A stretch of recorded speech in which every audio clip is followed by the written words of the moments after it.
South Africa learns a hard crypto lesson amid fast-growing demand. South African authorities will be keeping a close eye on the cryptocurrency space in 2021 in the wake of major scams and booming markets. Authorities in South Africa appear to be paying closer attention to the cryptocurrency space in 2021 in the wake of a major Bitcoin, BTC, Ponzi scheme and increased trading activity. As a result, the South African Financial Sector Conduct Authority has called for tighter controls of the crypto space following the collapse of what has been described as the biggest Ponzi scheme the country has ever seen.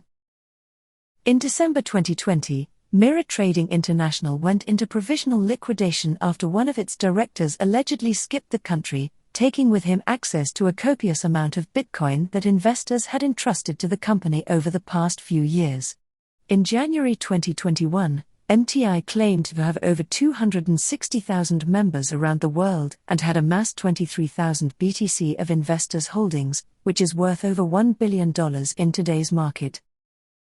The South African arm of the business purported to conduct high-frequency derivatives trades using bots, but investors were left empty-handed at the end of 2020 when CEO Johan Steenberg fled the country.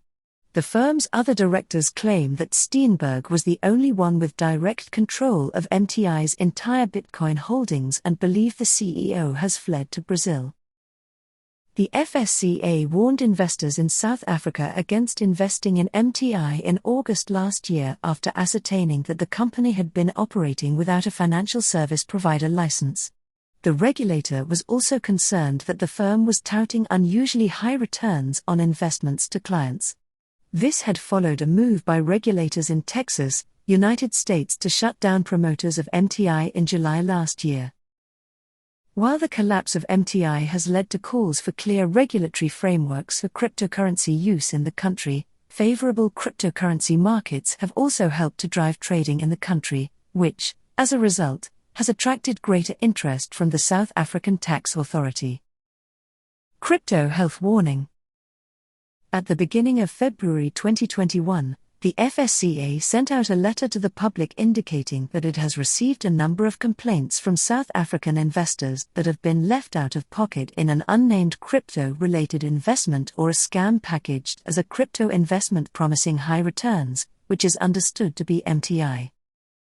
The regulator noted in the letter that cryptocurrency-related investments are not regulated by the FSCA or any other authority in South Africa, which leaves the risk of investors have no recourse should a worst-case scenario happen. Brandon Topham, the Divisional Executive of Enforcement at the FSCA in South Africa, discussed with Cointelegraph how the FSCA is involved in the MTI investigation.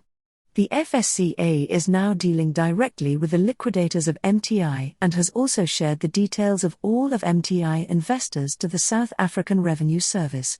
Topham told Cointelegraph that the use of cryptocurrencies was key for MTI the perpetrators to be able to dupe investors.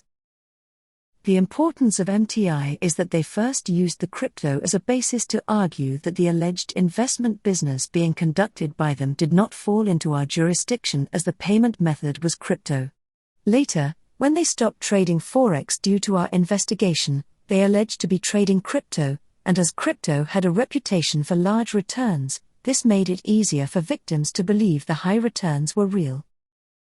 Topham added that the situation was not a reflection of a lack of understanding of cryptocurrencies by South African investors, but that people were desperate and/or greedy and continued to invest in MTI after the FSCA's warning against doing so midway through 2020.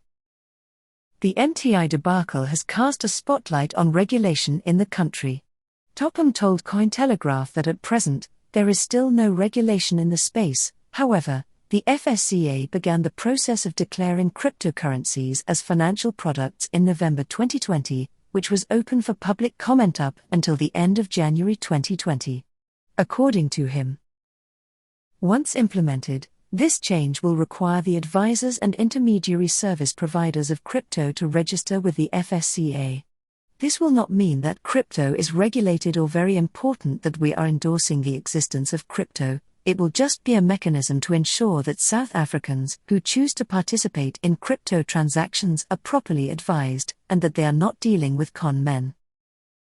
Topham conceded that even registered financial service providers sometimes go rogue, but insists that the framework would be a first step in protecting the public from abuse in the area.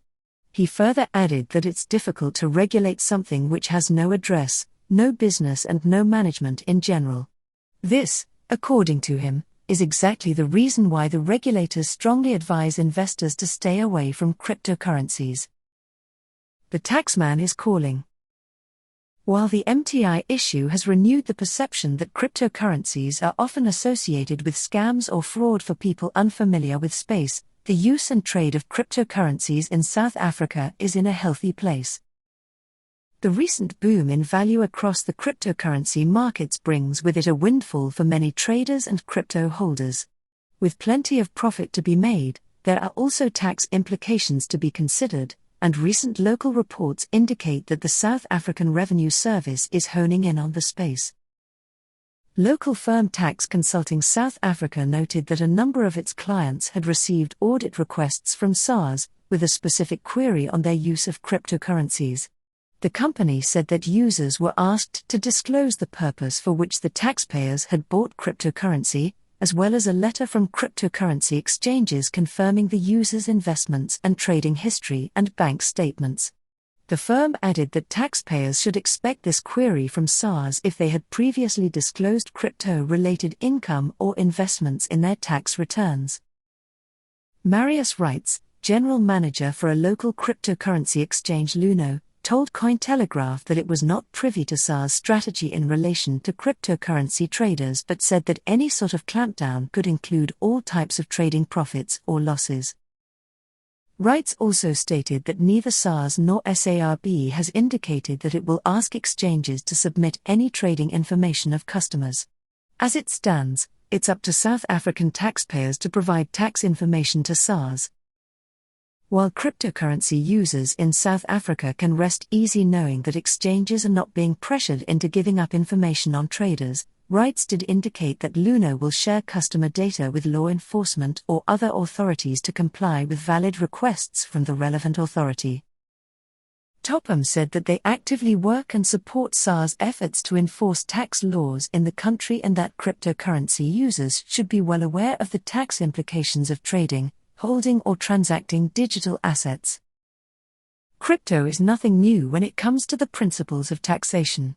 If you pay with rands, dollars, cows, or any other form of asset, the value of the transaction still falls into the general in the production of income definition.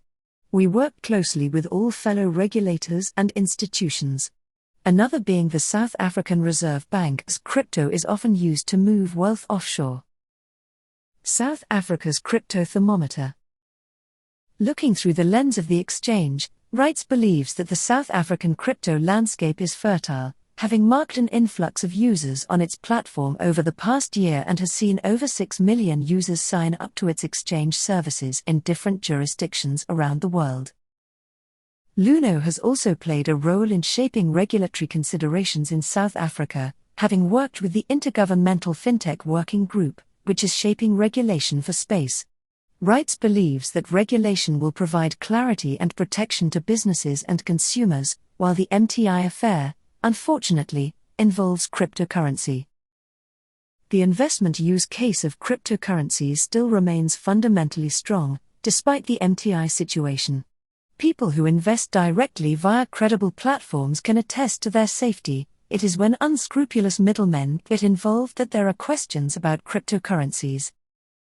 Wrights highlighted data from Statista that reports South Africa ranking in the top 5 countries for high rates of cryptocurrency ownership as another metric showing the growth of usage in the country.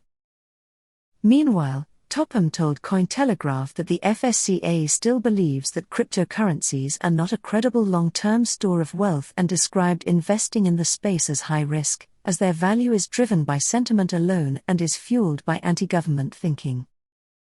We are excited by the technology behind crypto assets and respect South Africans' right to buy or invest in what they wish.